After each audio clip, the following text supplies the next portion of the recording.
বান্দা যখন ফিরে আসে ভাইয়া, কেউ যখন তওবা করে, ভুল বুঝতে পারে, আবার নতুন করে আল্লাহর কাছে ক্ষমা প্রার্থনা করে, কসম খোদা আল্লাহ তাআলা ভীষণ খুশি হয়।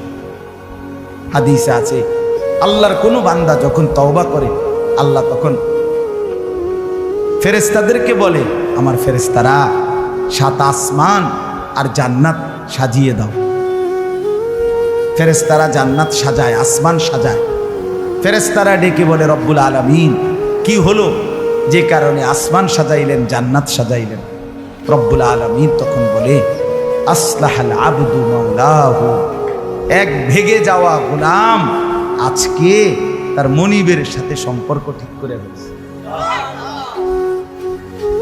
আল্লাহ আল্লাহ বলে, আমার এক গোলাম আমার থেকে ভাইগে গেছিল রে, অনেক দিন ওই আমারে সেজদা দেয় নাই, আজকে দিছি।